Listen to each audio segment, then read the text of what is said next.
let's now look at the Nairobian. I see time is really moving fast. Okay. Let's rush into the first story, which is a very, very disturbing story of always disturbing. Yes. It's about a lady who was recently sentenced to death because of killing a baby because she was jealous that the husband was the concentration or attention was taken too much by the co-wife. Okay, and the baby, the co-wife was a former mboch.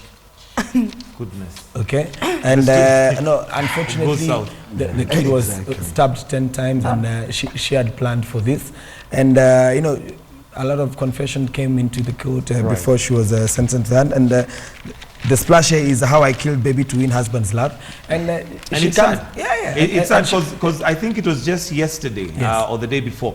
There's a mother who was arrested, who was actually holding a knife and wanted to kill the baby because they had a row with the husband. I actually thought it was the same story, but it's a different story. But this was just yesterday, so it looks like something that is. I don't know where we're going. Remember again in Isli the other day we had this guy who went berserk after losing 30,000 shillings in a casino. That was betting. That was a betting problem. Yeah, but the issue here is that killing has become like it's just so easy. Yeah, so easy. So easy because if you think about this, that she would actually take up plan the death of a 10-year-old because she wants to get the attention of the husband. It's a really, really sad situation. But probably let us just lighten things up and say 10 absurd lies men tell on Valentine's Day. Back to that. And Avin Jalango interesting. is taking us out of this world because some of these things actually do happen. They're going to happen. Some of these excuses actually do happen. Do people actually give some of these excuses? Oh yes, they do. I have joined Al-Shabaab. I joined Al-Shabaab?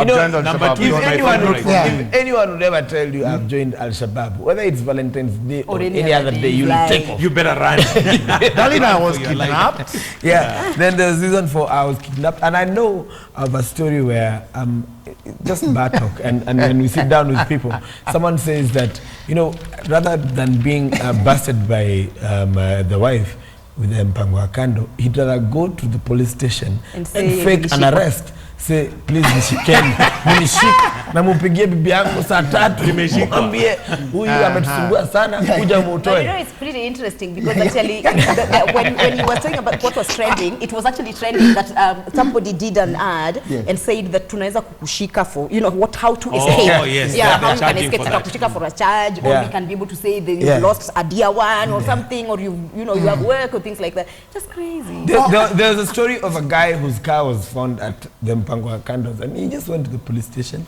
faked a kidnap story, and said, call her now, tell her. You know, Valentine falls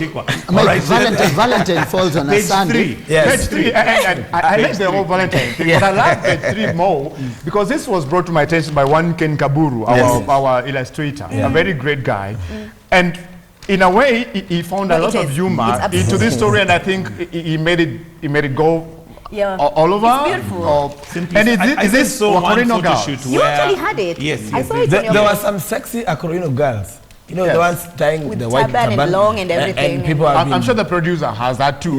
But this is just a fresh thing which just made everybody laugh and happy, run everywhere the whole week. And I think that was simply stunning, and it looks like a new style. On Sunday, someone should just join the Akorino. Like you just join, then you say the Spirit of the Lord took you, then you run the whole day.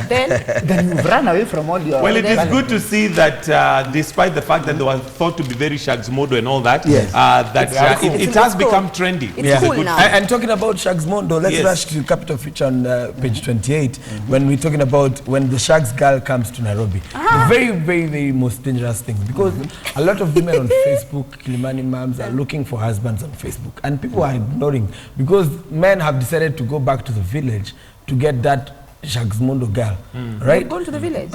Quote her, make her your wife, because you suppose she does not know so much. But what happens when that lady comes back to the city, alafu anajua, kumbe mulika mwizi is just a stupid phone, and you can buy a smartphone and chat on WhatsApp and get other friends. You understand? So in short, to Kimtoa shags and bring these are some of the consequences. The consequences the dangers. Yeah. Soup it up. You see, like a lot of people from where Smitta comes from, they come to Kawangware, okay? But once they know Kumbe Lavington is just over here, they start realizing that they can easily fake. Thanks so much. We'll have to wind up. We'll have to wind up. Hot topics right there. Thank you so much. You guys are always very entertaining. I definitely look forward to Fridays because apart from you guys being unruly, at least who's unruly? Smitta. But thank you very much. Stevens Mwendo, who is an editor with the Pulse. We have Solomon Koko, who is also an editor with the Nairobian. Adhyambo Odera, pop culture specialist, and Smitta, who is a poet. Thank you. Have yourselves a wonderful Valentine, by the way. Oh, you too. On Friday, we're going to I'll be out of town. I've played it so many times. Especially now that he's been as a single but as You're a in single trouble, man. bro. I'm watching your back. We are watching you. That's where we wind up Hot Topics this morning. And of course, Fridays, it's just one of those days.